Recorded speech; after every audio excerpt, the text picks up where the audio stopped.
Oh, Teen, another day, another video. Yeah. Wearing my Holland America Panama Canal t-shirt. You know what, Norm? I think that was one of the best cruises we've done. That in Australia, but Yeah. yes, the Panama Canal is absolutely stunning. Yeah.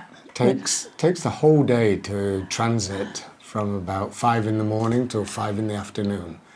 And kudos to Holland America. They actually had souvenir t-shirts on that cruise ship where we go on many cruise ships and they're selling, outdated t-shirts. And do you remember those fancy donuts, Norm, that they had as we went through the canal? Yeah, they were awesome. Oh, today we're going to talk about coping with credit card debt and quoting a report from Canada. And even though it is Canadian, it rings true for the Western world, for certainly the US and the UK. So, coping with credit card debt, how did we find this, Tim? Well, in actual fact, it was a report done from TransUnion Canada. They're a credit reporting agency. And we had actually seen the report on Money Sense, which is actually a fantastic source for all sorts of different information. We love that magazine, and we love the stories about people who are all screwed up financially. Do you remember, Norm, when we first were in the house and that we used to get a lot of fun about reading other people and wondering who they were? Yeah, exactly. Other people's misery. It's so entertaining. So what we found is the percentage of Canadians that are paying the minimum on their credit card has gone up from last year by 1.3%. And that's the kiss of death. If you cannot be clearing your credit card every month, but you're carrying a balance and you're paying the minimum amount, you'll never be debt-free. No, and that's something we learnt the hard way. Yeah, we were in credit card debt in England, and the only way we got out of it was because we emigrated to Canada. We had to sell our house in England, and we cleared our credit card debt from the proceeds of the house sale, which was kind of painful. Yeah, it was at the time, wasn't it? And I think they were also saying, Norm, that there's a lot of young people in Generation Z that are now coming and getting... Is that Z, Tina, or Z? Oh, Z? Well, I don't know. Z or Z? Is it Z or Z? We have no clue. Well, they seem to be a large chunk of people who are all getting their first credit card. And I guess they don't really know the ins and outs of it. And they're responsible for huge numbers on the debts.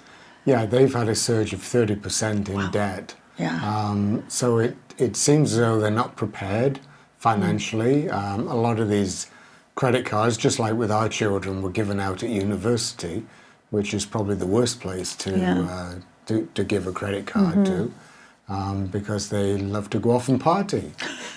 Who wouldn't?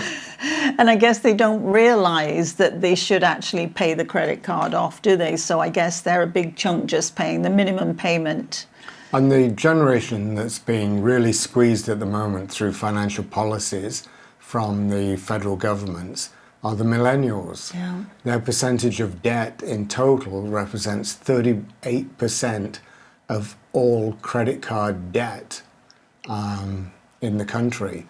They're having a hard time making their mortgage payments, falling behind on car payments, and of course, just paying the minimum on a credit card.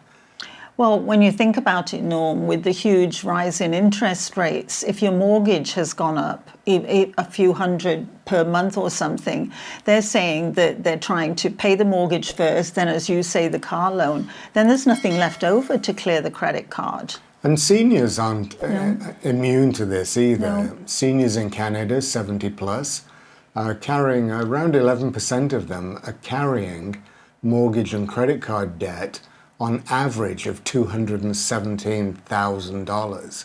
And those who aren't carrying mortgage or credit cards have the homeowner's line of credit, which is roughly the same amount, $217,000.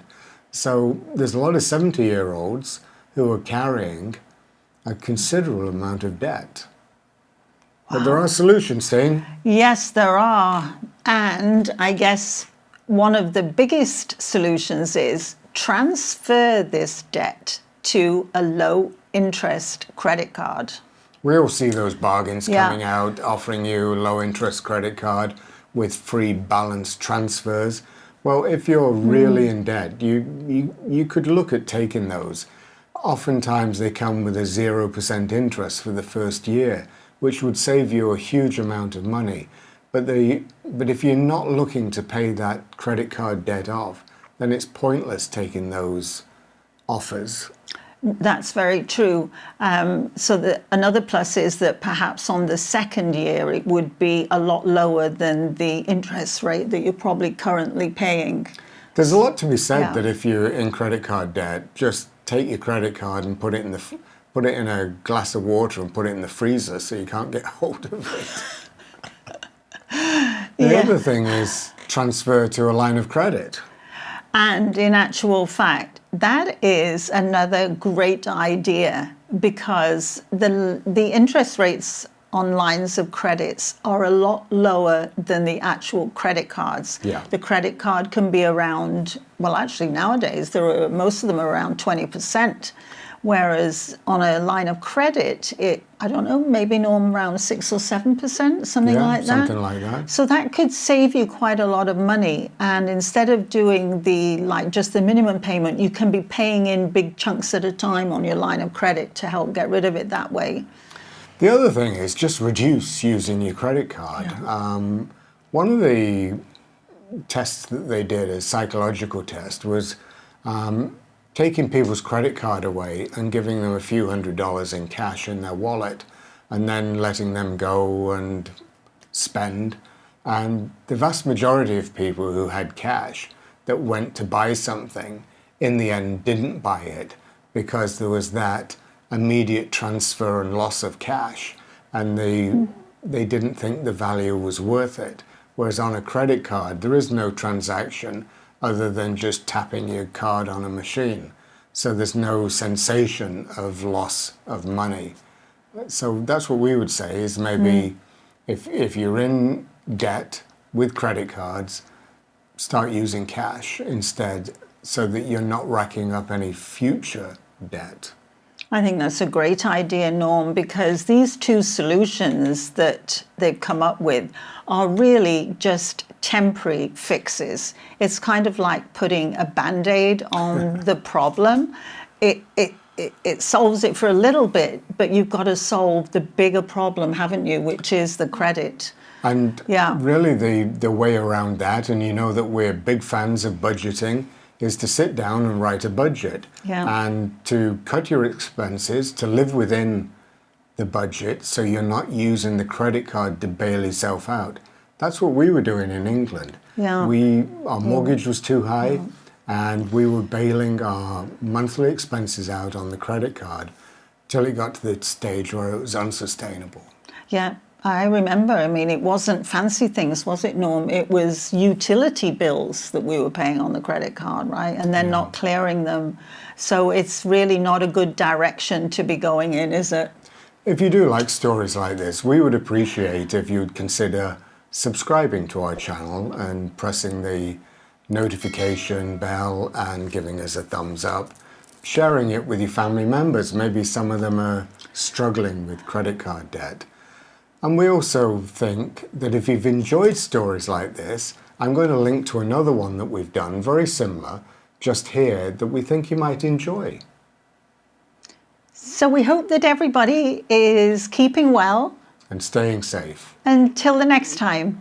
Bye-bye. Bye-bye.